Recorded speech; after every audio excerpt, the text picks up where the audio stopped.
Kamakshi Naidu sir, எல்லாமே உங்ககிட்ட வீடியோவா தான் இருக்கு. அது என்ன விளம்பர வீடியோவா இருக்கு. இங்க செயல்ல ஒண்ணும் இல்லங்கறாங்களே. செயல்ல ஒண்ணுமே செய்யாம வெறும் வீடியோவா போட்டா மக்கள்ல ஓட்டு போட்டுருவாங்களா? மக்கள்ல சந்தோஷமா இருந்துருவாங்களா? மக்கள் ஓட்டு போட்டுருவாங்களான்னு கவலை உங்களுக்கு வேண்டாம். அது நாங்க பார்த்துப்போம். என்ன சார் பண்ணுவீங்க? நாங்க என்ன பண்ணுவோம்? எப்படி துரைமுருகன் சொன்ன அந்த ஸ்ட்ராட்டஜி, அதாவது பொங்கல் விழா, பொங்கல் சிறப்பு பாருங்க, நாங்க மக்களை நாங்க பார்ப்போம், மக்கள் எங்களை பார்ப்பாங்க. அந்த கவலை உங்களுக்கு வேண்டாம், சரியா?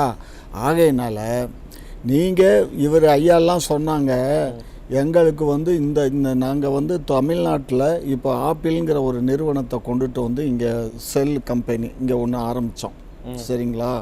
அது நான் முடிஞ்சு போன இந்த பிப்ரவரி மாதம், அந்த மாதத்தில் எவ்வளோ ஏற்றுமதி பண்ணியிருக்காங்க தெரியுங்களா?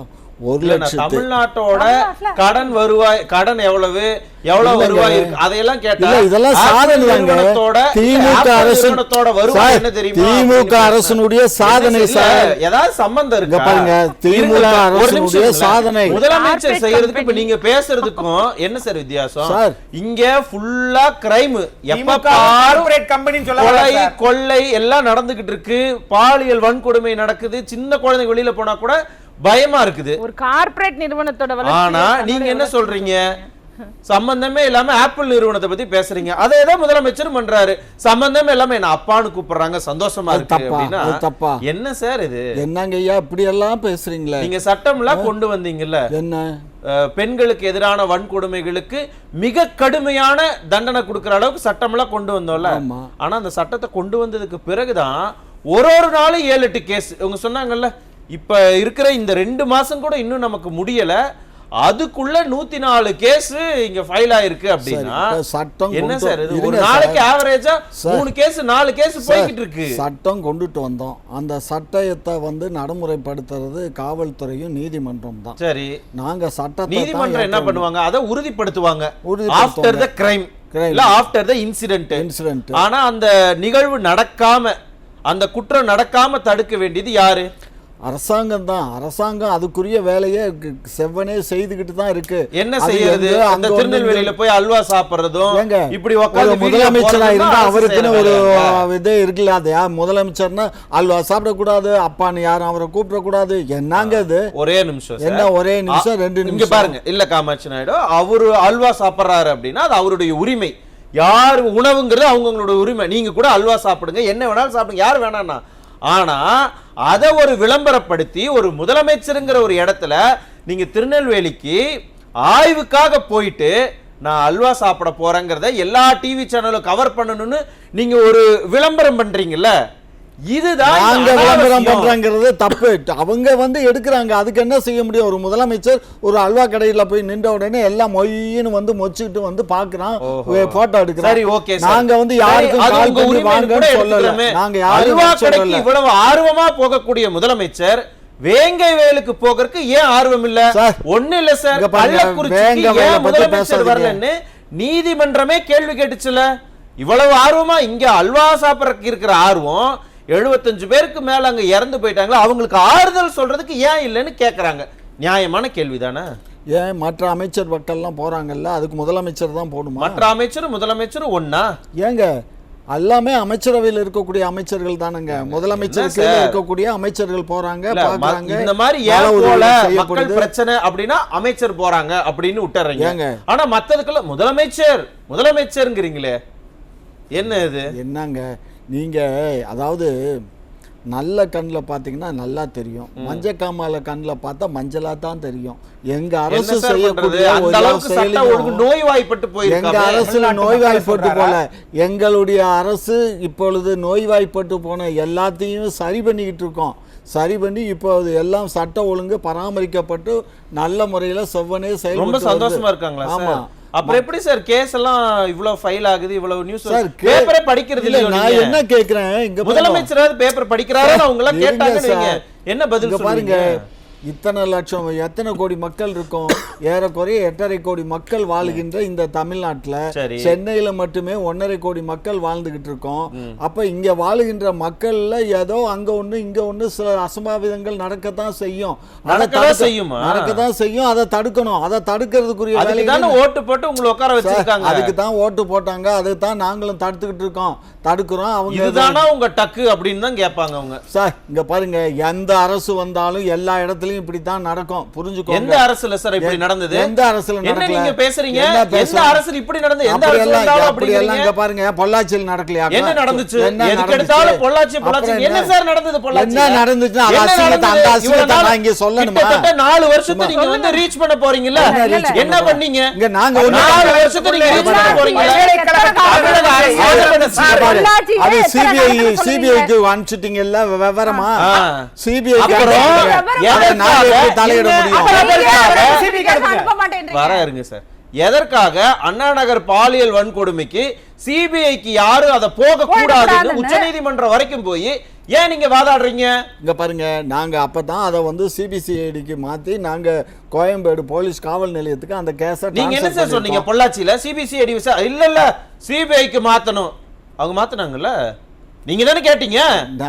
நீங்க தானே கேட்டீங்க சிபிஐக்கு மாத்தணும் அறிக்கை விட்டார்ல அப்போது எதிர்க்கட்சி தலைவர் மு க ஸ்டாலின். சிபிஐக்கு மாத்தினாங்கல்ல. இன்னைக்கு இதே அண்ணா யூனிவர்சிட்டி கேஸ சிபிஐக்கு மாத்துங்க. மாத்திக்கோங்களா? ஆட்சியை கொடுத்துட்டு போங்க, மாத்திக்குவாங்க. அது எங்களுக்கு தெரியும். ஆட்சியை கொடுக்கிறது கொடுக்காது நீங்க யாரு சார்? நீங்க எங்களுக்கு சொல்ல எதிர்க்கட்சியா இருந்தா எதுக்கு எடுத்தாலும் முதலமைச்சர் பதவி விலகணும்னு சொல்லுவீங்களா? ஒண்ணு இல்ல, ஒரு ஆக்சிடென்ட் நடக்குது அப்படின்னா கூட முதலமைச்சர் பதவி விலகணும்னு சொல்லுவீங்க. ஆனா நீங்க ஆளுங்கட்சியா வந்துட்டா பதவி விலகிட்டீங்களா? இப்ப உங்க எதிர்க்கட்சி எங்க எதிர்க்கட்சி தலைவர், இப்ப நம்ம எதிர்க்கட்சி தலைவர் ஐயா எடப்பாடி சொல்றது இல்லையா? எல்லா ஆட்சியிலயும் எல்லாரும் அதை சொல்லுவாங்க. இது என்ன கல்லூரிக்கு பல்கலைக்கழகத்துக்குள்ள தான் நடந்திருக்கு. அதுக்கு யார் பொறுப்பு? உயர்கல்வித்துறை அமைச்சர் தானே பொறுப்பு. உயர்கல்வித்துறை அமைச்சர் மேல அவரு பொறுப்பு அல்ல. அது நடந்தது வந்து இப்ப விசி இல்லாதனால அது ஏன் போடல? துணைவேந்தர் போடல. வேந்தர் இல்லாதான் பிரச்சனைன்னு தெரியல. வேந்தர் தான் பொறுப்பு. அதுக்கு கவர்னர் தான் பொறுப்பு எடுத்துக்கணும். கிருஷ்ணகிரியில மாசம் ஒரு கேஸ் வருது இல்ல, அரசு பள்ளி ஆசிரியர்களே அந்த குழந்தைக்கு பாலியல் துன்புறுத்தல் கொடுக்கறாங்க. அதுக்கு யார் பொறுப்பு? பள்ளி கல்வித்துறைக்கு யார் பொறுப்பு? அமைச்சர் தானே. அமைச்சர் தான். பள்ளிக்கல்வித்துறை அமைச்சர் தானே. அவர் ரிசைன் பண்ணுவாரா? அவரு ரிசைன் பண்ண வேண்டிய அவசியம் இல்லை. ஏன்னு கேட்டீங்கன்னா அந்த 3 ஆசிரியர்களையும் போஷோ சட்டத்துல புடிச்சு உள்ள கொண்டு போட்டாச்சு. ஏங்க, பள்ளி கல்வித்துறை அமைச்சர்னா ரிசைன் பண்ண கூடாதான், ஆனா வேந்தரா இருக்கிற ஆளுநரா இருந்தா அவர் மேல நடவடிக்கை எடுக்கணுமா? இது என்ன நியாயம்? நியாயம்னா எல்லாத்துக்கும் பாருங்க ரிசல்ட் கிடைக்கும். இந்த கூட்டல் கழித்தல் கணக்கு தான் சார் ரொம்ப தப்பா இருக்கு சார். தப்பு வராது. நீங்க தப்பா பாக்குறீங்க. தப்பா பார்க்காம நல்லா பாருங்க. ஓ, இதெல்லாம் தப்பே இல்லன்னு எடுத்துக்கணுமா?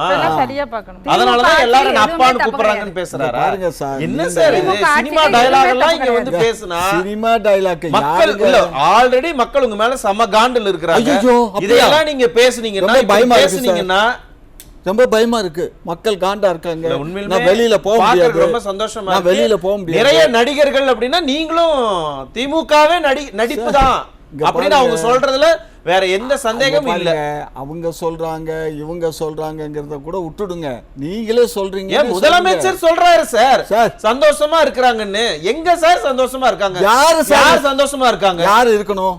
மக்கள் இருக்கணும். மக்கள் தானே இருக்கணும். மக்கள் இருக்காங்க, சந்தோஷமா இருக்காங்க. யாருடைய மக்கள்? எங்க மக்கள் தான் இருக்காங்க. நம்ம மக்கள், நம்ம நாட்டு மக்கள், தமிழ்நாட்டு சந்தோஷமா இருக்காங்க.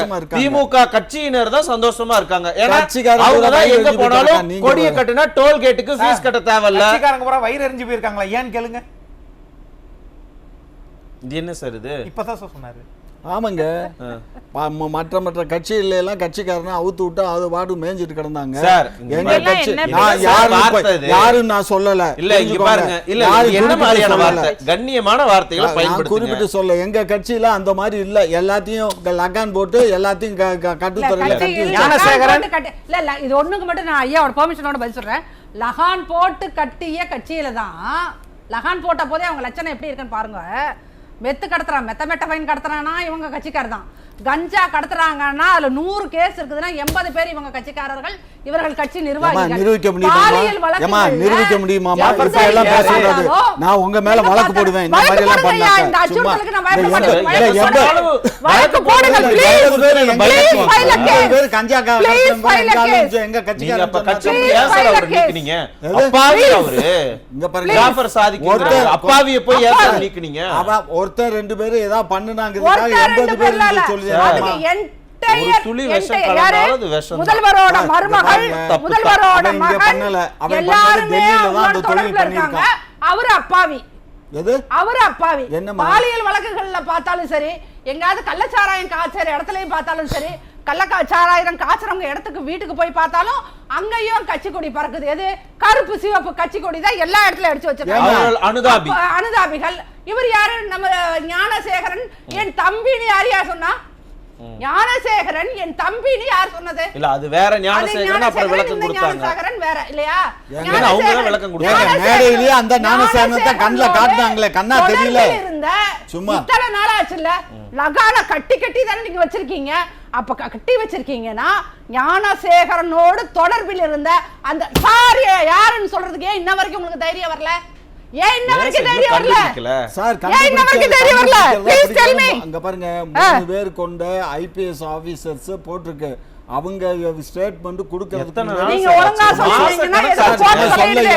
நீங்க ஒழுங்கா சொல்றீங்க ஏதோ கோர்ட் தலையிடுது. உயர் நீதிமன்றத்தினுடைய ஆணைக்கிணங்க நியமிக்கப்பட்டிருக்கு. ஏன் உயர் நீதிமன்றம் வரைக்கும் போச்சு கேஸ்?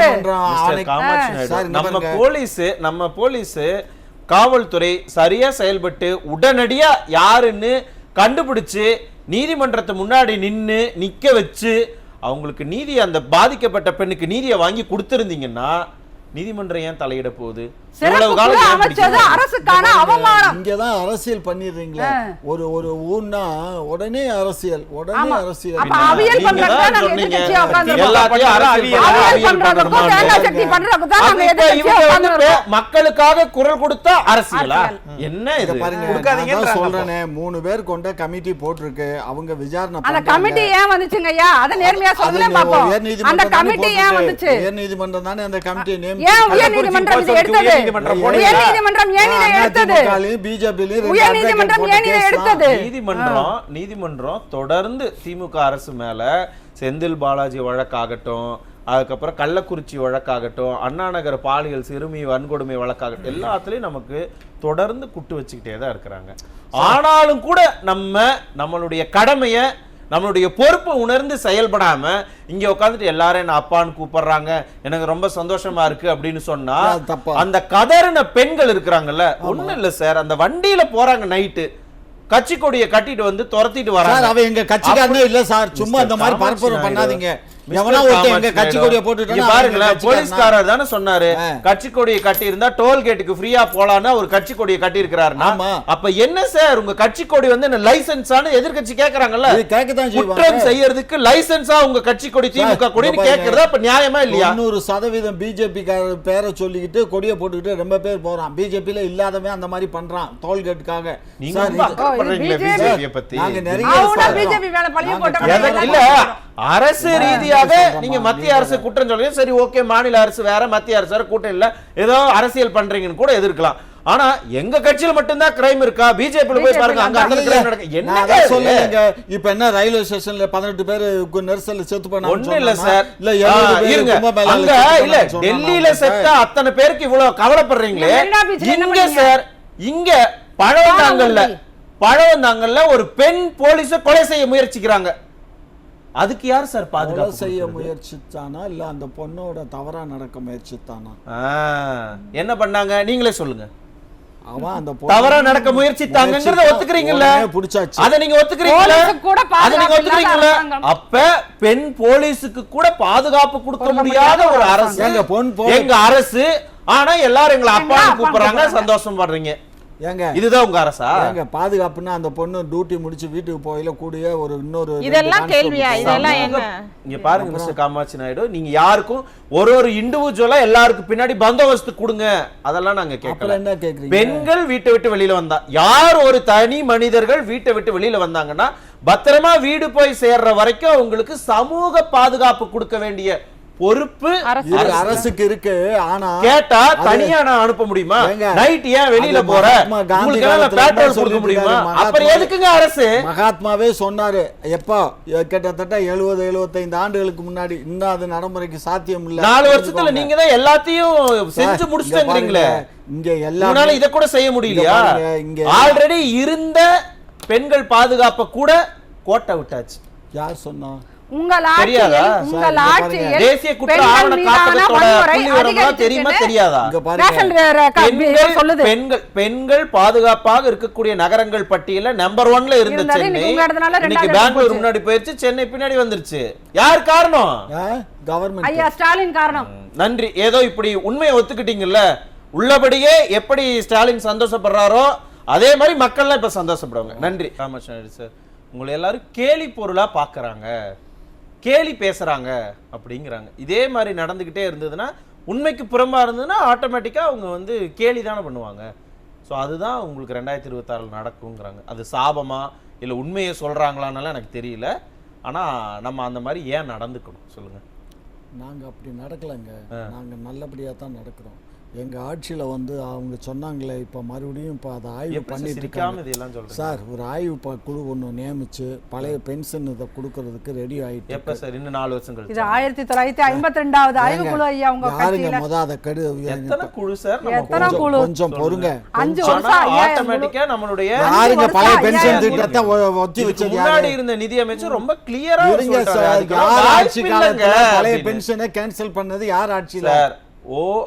நம்ம பழைய பென்ஷன் திட்டத்தை சாத்தியப்படுத்துறதுக்கு முடியாதுன்னு நீங்க போட்ட அந்த பொருளாதார வல்லுநராக நீங்க கட்டமைச்சு அதுக்கப்புறமா தூக்கி ஐடில போட்டீங்களா அந்த மினிஸ்டர்?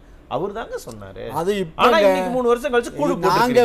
இங்க பாருங்க, அந்த பென்ஷன் திட்டம் அம்மா ஆட்சி காலத்திலே அதை கேன்சல் பண்ணிட்டாங்க. யாரு வாக்குறுதி கொடுத்தது? அந்த 10,000 யாரு வாக்குறுதி கொடுத்தது? மக்கள் போராடும் கூட உட்கார்ந்து நாங்க இத பண்ணிடுவோம், நாங்க இத பண்ணிடுவோம். அரசு ஊழியர்கள் அரசு ஊழியர்களை நம்ப வச்சு கழுத்தறது யாரு? இங்க பாருங்க நம்ப வச்சு கழுத்தறது திமுக. அது சொல்லுங்க. கதவை தட்டி பழைய ஓய்வூதியத்தை ஓல்டு பென்ஷன் ஸ்கீமை நாங்க கொண்டு வருவோம்னு சொன்னீங்கல்ல, சொன்னோம். ஏன் செய்யல? செய்வோம். எப்ப? உடனடியாக. எப்படி? உடனே அரை மணி நேரத்துல வந்துருமா? அரை மணி நேரத்துல சார் இது கொஞ்சம் கூட மனசாட்சி வேண்டாமா? எப்ப கேட்டாலும் இந்தா வருது புலி வருதுங்கிறதே தான் இருக்கு சார். அதே மாதிரி மக்களும் உங்களுக்கு தான் வாங்க, அவங்க போய் எங்க ஓட்டு போடணுமோ அங்க போட்டு வந்துருவாங்க. நன்றி சார், அது மக்கள் பாத்துக்கிட்டோம். நன்றி.